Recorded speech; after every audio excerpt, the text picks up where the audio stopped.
الحمد لله والصلاة والسلام على مولانا رسول الله وآله وصحبه. حضرات السيدات والسادة البرلمانيين المحترمين، نفتتح اليوم بعون الله تعالى وتوفيقه سنة التشريع الأخيرة لمجلس النواب من الولاية الحالية، وهي مناسبة للتعبير لكم عن تقديرنا للعمل الذي تقومون به سواء في مجال التشريع أو مراقبة العمل الحكومي أو في تقييم السياسات العمومية. كما نود الإشادة بالجهود المبذولة للارتقاء بالدبلوماسية الحزبية والبرلمانية في خدمة القضايا العليا للبلاد، داعين إلى المزيد من الاجتهاد والفعالية في إطار من التعاون والتكامل مع الدبلوماسية الرسمية. ولأن السنة الأخيرة بالنسبة لأعضاء مجلس النواب ندعوكم لتكريسها للعمل بروح الجدية والمسؤولية لاستكمال المخططات التشريعية وتنفيذ البرامج والمشاريع المفتوحة والتحلي باليقظة والالتزام في الدفاع عن قضايا المواطنين. كما لا ينبغي أن يكون هناك تناقض أو تنافس بين المشاريع الوطنية الكبرى والبرامج الاجتماعية ما دام الهدف هو تنمية البلاد وتحسين ظروف عيش المواطنين أينما كانوا.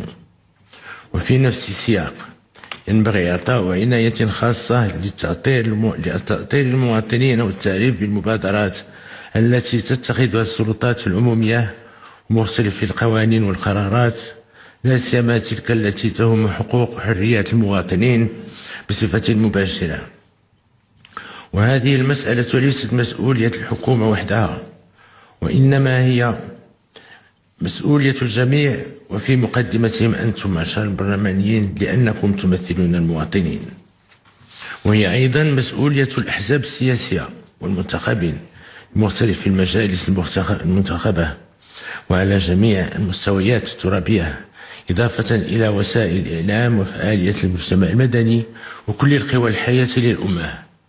حضرات السيدات والسادة البرلمانيين، لقد دعونا في خطاب العشر الأخير إلى تسريع مسيرة المغرب الصاعد وإطلاق جيل جديد من برامج التنمية الترابية، وهي كما تعلمون من القضايا الكبرى التي تتجاوز الزمن الحكومي والبرلماني.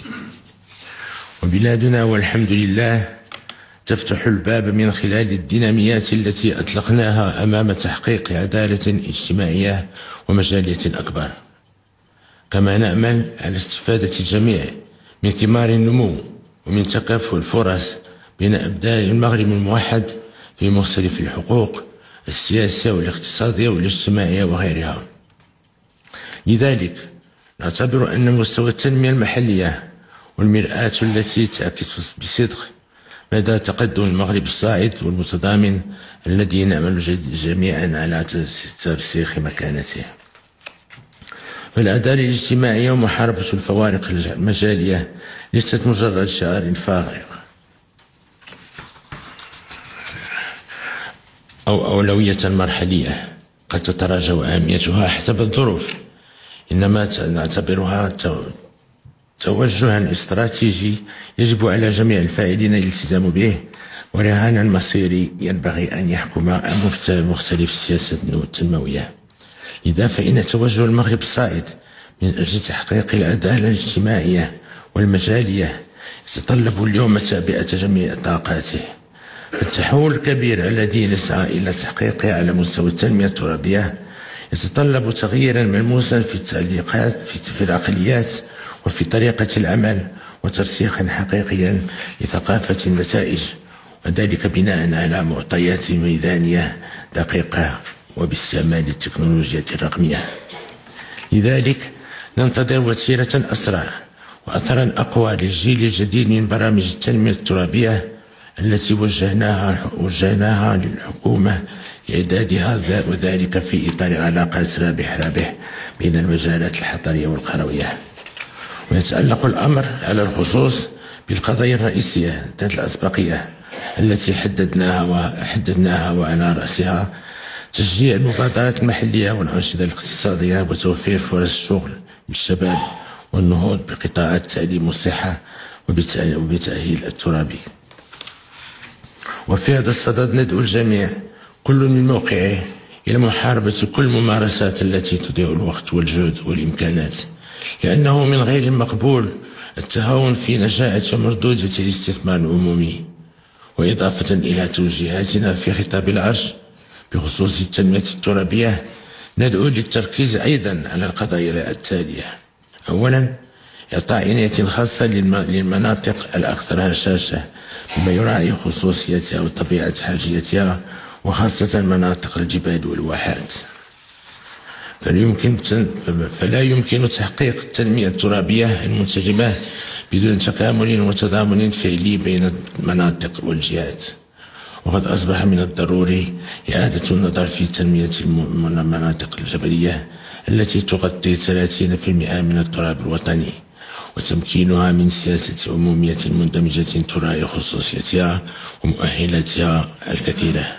ثانيا، التفعيل الأمثل والجاد لآليات التنمية المستدامة للسواحل الوطنية، بما في ذلك القانون المتعلق بالساحل والمخطط الوطني للساحل،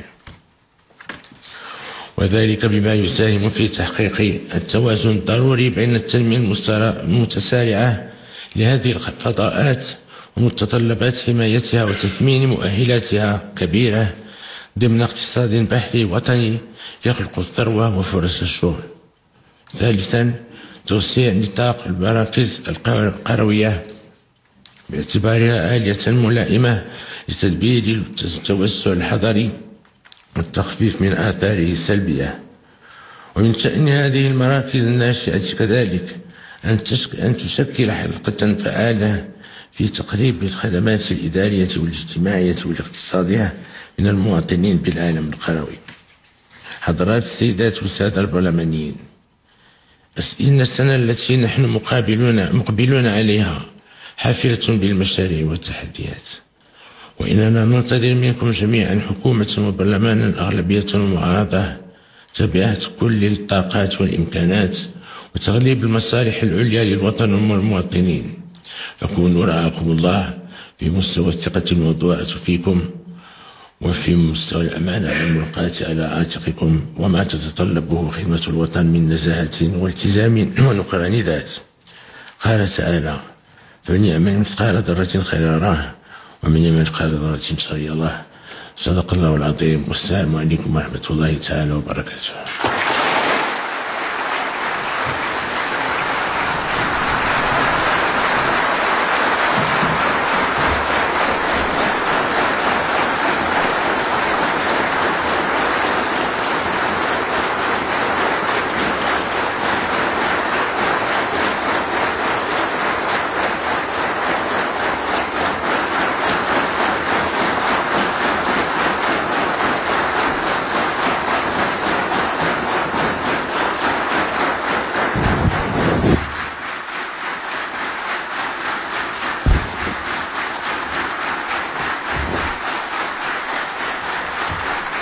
إذن سيداتي وسادتي، بعد الخطاب الملكي السامي